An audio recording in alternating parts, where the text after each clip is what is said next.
13 years ago, Michael threw a copy of the divorce papers at me and said, "I've sold the house because I'm moving in with her." At that time, I couldn't quite grasp what he meant. "So, Emily, the divorce is already final. Just take Kevin and get out already," he told me. Those words have stayed with me. I was surprised by Kevin's words when he returned from a job interview at a company. I asked the HR interviewer, "Does your company condone affairs?" The smile that spread across his face was unlike anything I'd seen before. Apparently, the interviewer denied it. So I continued, "That's strange. Then why are you sitting there?" Indeed, the interviewer was my ex-husband, Michael. "My name is Emily, I'm 48 years old. I work at a call center for an insurance company. It's just Kevin and me in the family. We were abandoned by Michael 13 years ago. I met Michael when I was 20. I had just graduated high school and got a job as an office worker at a subsidiary of a pharmaceutical company. That's when I met Michael, who was 27 at the time and had been transferred from the main office. He seemed interested in me for some reason and started asking me out to dinner. I had just become old enough to drink. I was definitely thrilled to be asked out by an elite from the main office. After a few such occasions, we started dating and I ended up pregnant. I was shaken. I thought he would be angry and break up with me. But then, Michael proposed marriage. When we went to greet my parents, he even told my father, who was still alive at the time, "I'll make your daughter happy." Back then, marriages due to pregnancy weren't seen very positively, so we had a simple ceremony. Eventually, our son Kevin was born. Michael returned to working at the main office, and I followed him, becoming a full-time homemaker. From then on, I devoted myself to taking care of the home.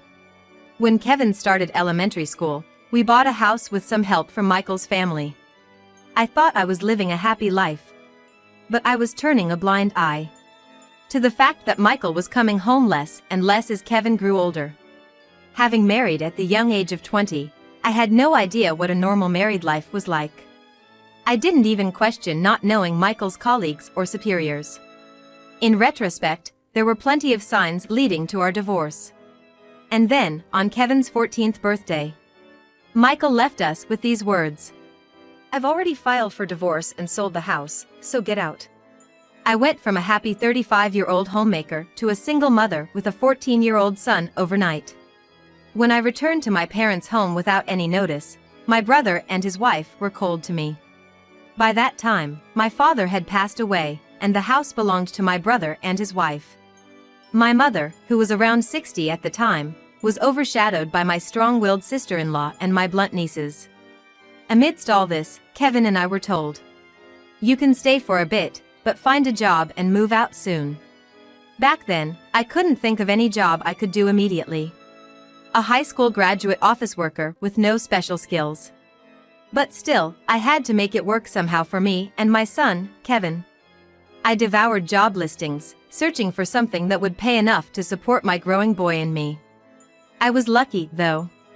Kevin was 14. They say it's a tough age, but he had enough sense.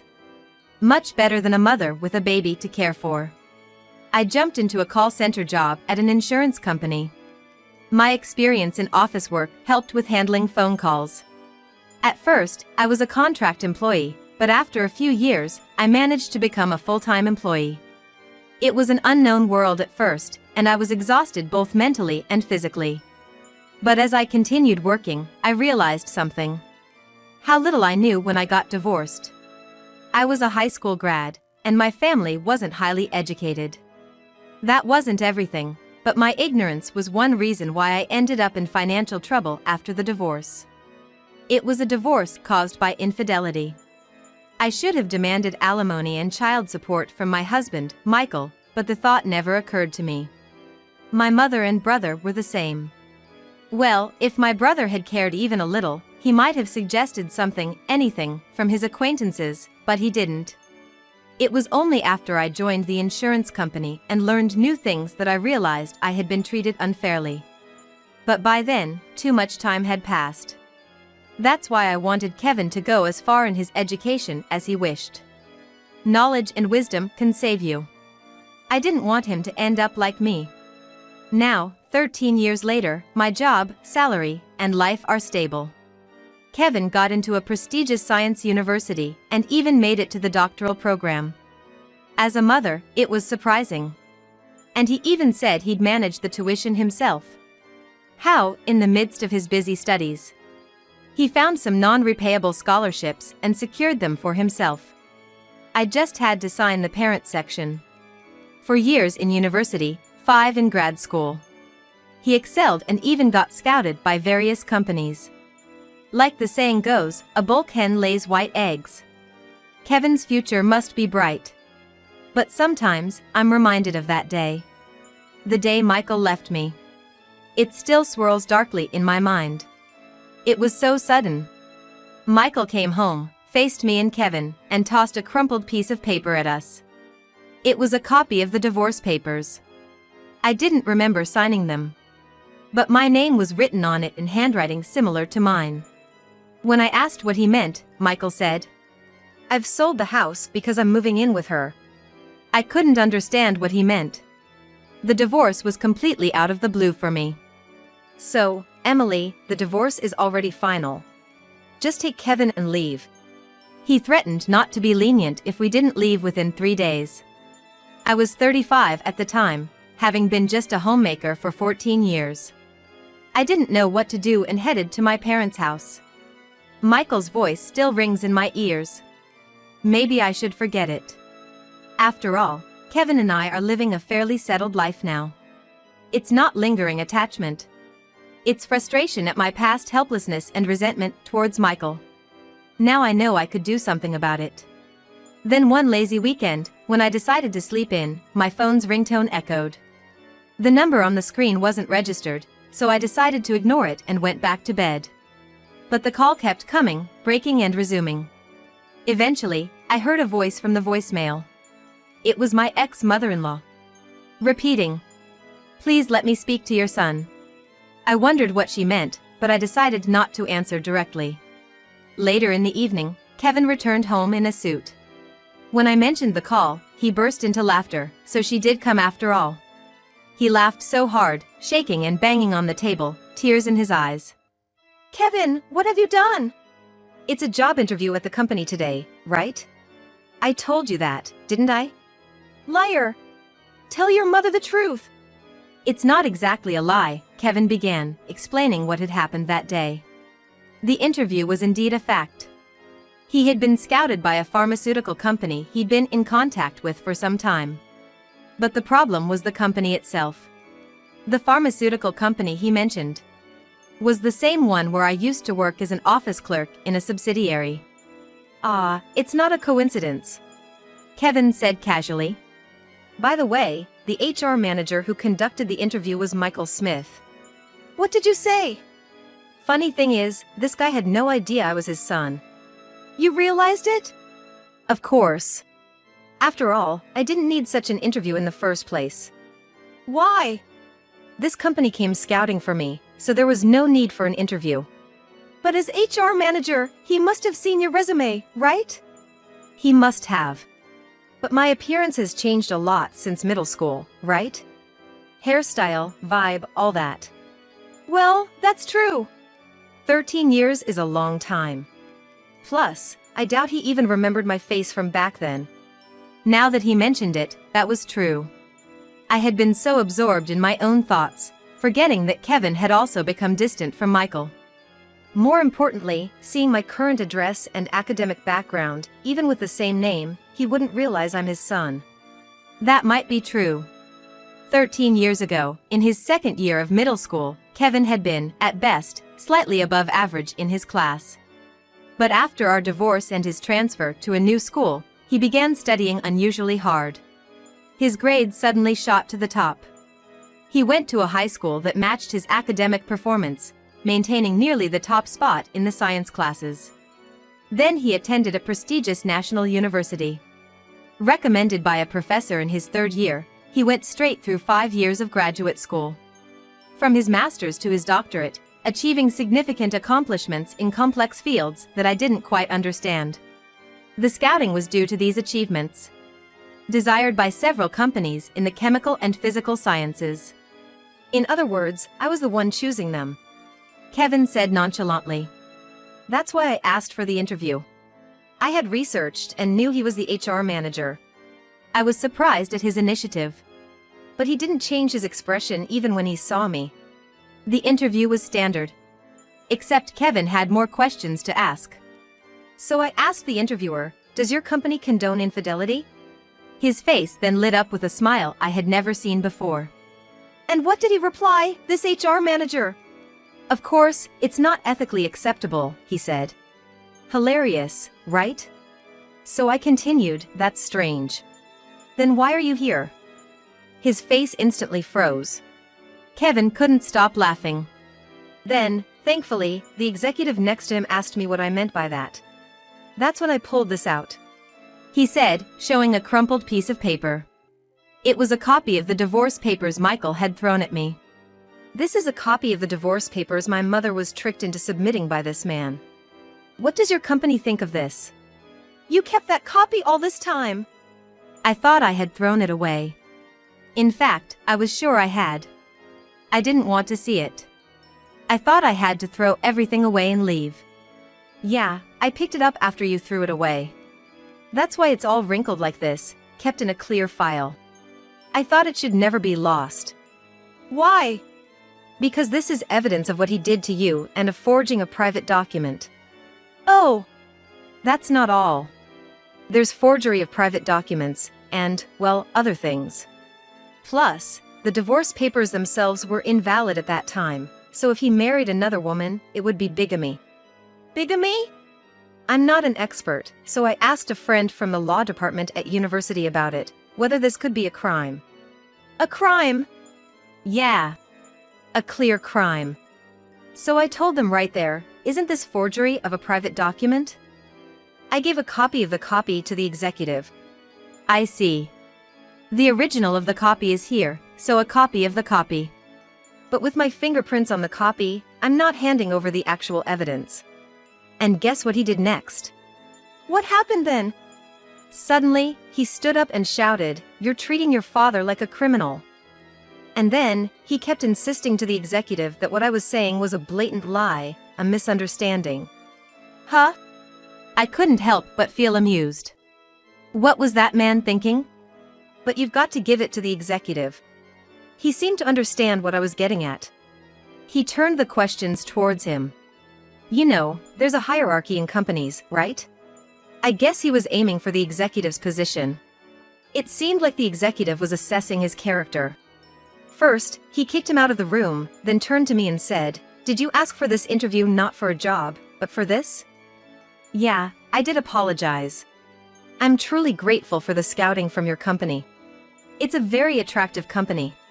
But I wondered, what if it's an unethical company that would just keep a person like him? Bold as brass. I couldn't believe he could say that so smoothly in an interview. The executive was really a great person. Whether or not I join, he thanked me for letting him know. He mentioned when Dad remarried after the divorce, he wondered why Dad chose a much younger woman. And he remembered you, Mom. Really? Yeah. You said our wedding was small scale, right? The executive was there as one of the few guests, as a supervisor back then. That's so. But he said that Dad had been telling everyone around him that he was the one cheated on, but he didn't ask for alimony and just divorced. However, the executive had his doubts about why Dad didn't take custody of me. He guessed it might be me from the photo and the name. What? At that time, you didn't have the knowledge to fight back, so we were thrown out. That's true. I'm so sorry. If it were now, I'd definitely fight with a lawyer, but back then, It's okay. I know you were a full-time homemaker before being suddenly thrown out and had to start working to raise me. Mom, I don't remember much about Dad. He was always gone, maybe working, maybe not. Yes, Michael was hardly ever home back then. Perhaps marrying me was a mistake for him in the first place. He rarely took me to his family's home. Only during holidays, and when we went, I was just made to help in the kitchen. And otherwise, we just missed each other with his work. He said he bought a house, but he decided it, and suddenly we were living there. I realized in elementary school that our family was different. So I acted out a bit back then. What? You did? Yeah, an early case of teenage rebellion. So right when I entered middle school, I sensed there was another woman. What are you saying? I didn't tell you because I thought it would make you sad. But I regretted not speaking up, especially when he threw the divorce papers at you and told you to leave. His voice was strained. I had never heard Kevin speak like that before. Mom, I decided I needed a weapon that would make me indispensable. A weapon? Something that would let me eventually hold him accountable for what he did. Then Kevin said, I hate to say it, but I took your situation as a lesson on what not to do. A lesson. Yeah, maybe. He easily discarded you, and nobody could oppose it because you and your family didn't have the knowledge to fight back. To be honest, I'm also angry at your brothers. You're not going to your uncles? No, too much hassle.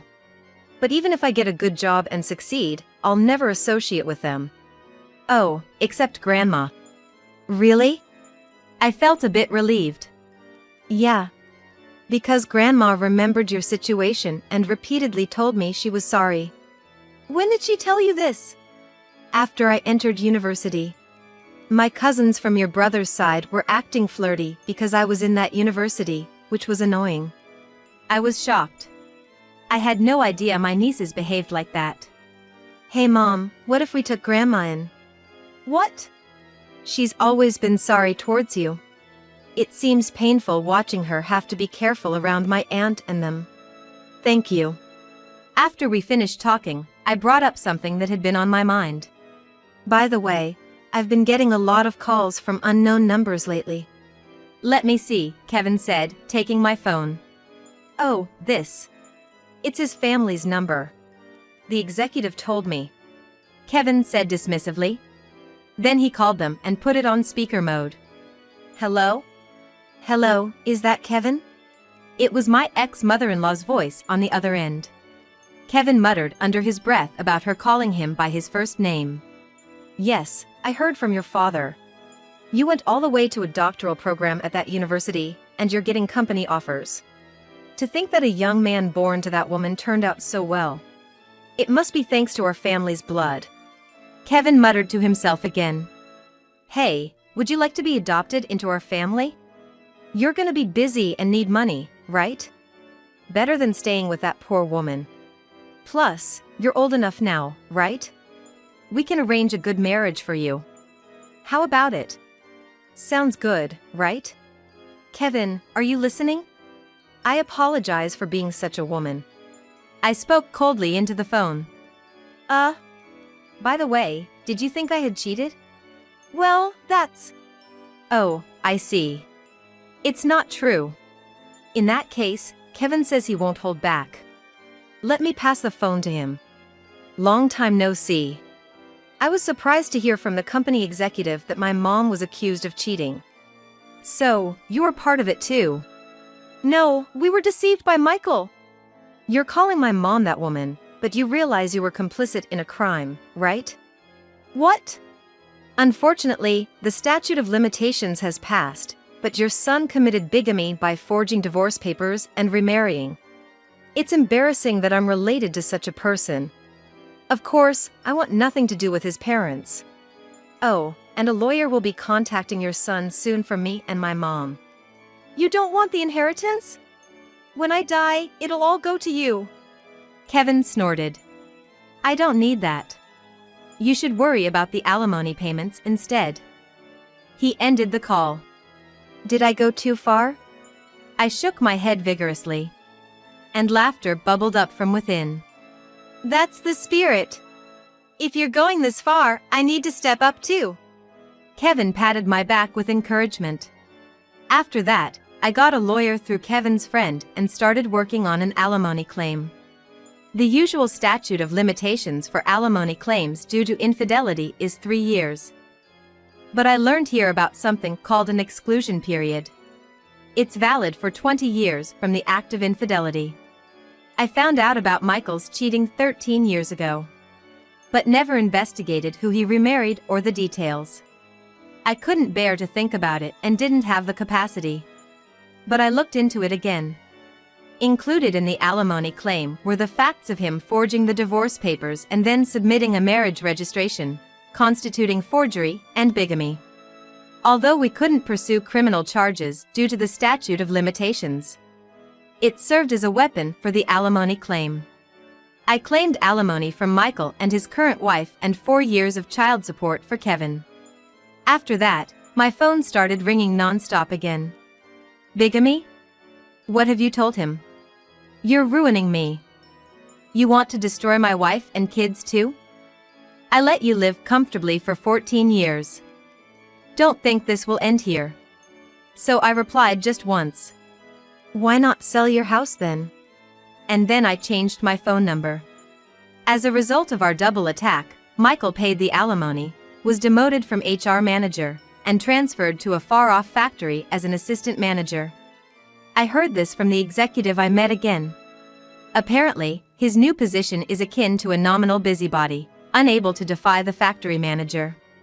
Indeed, even with the statute of limitations, now that several of his crimes have come to light, his reputation has hit rock bottom. He was on the elite track in the company, but now it's over. The pharmaceutical company's factory is located far from the capital region.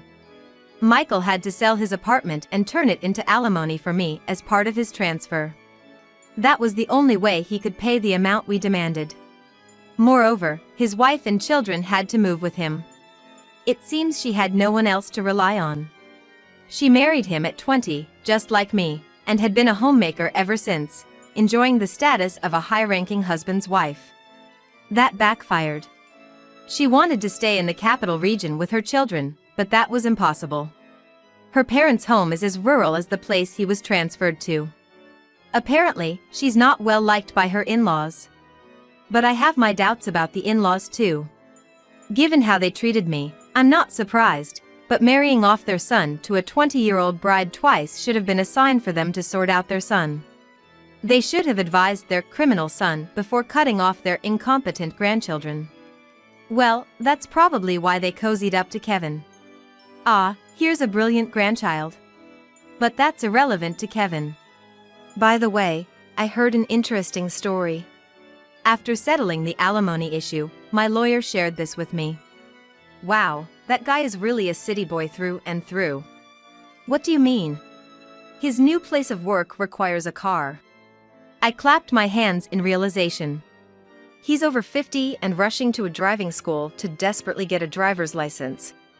Both he and his wife. His wife too? Without a car, they can't survive there. For things like taking kids to and from school, shopping. Also, in such rural areas, you won't get hired for part-time work without transportation. I laughed, realizing the situation. I have a driver's license. My mother insisted I get it, even lending me money for it. That was the right decision. Just hearing about them is hilarious. A proud former elite over 50, chased by mundane tasks, learning the hard reality of getting a license from strict driving instructors. And the following spring, Kevin entered a training institute of another company, finally able to focus solely on his research, enjoying every day. Revenge is over. Now it's time for fun, for my youth. Well, an early marriage isn't always good, right? My mother, who now lives with us, often muses. Exactly. Kevin, who never had time for a girlfriend, now has the chance to find someone right for him. With Kevin's employment, we moved to a slightly bigger place, roughly midway between our workplaces. For a while, the three of us want to peacefully enjoy these long-awaited days.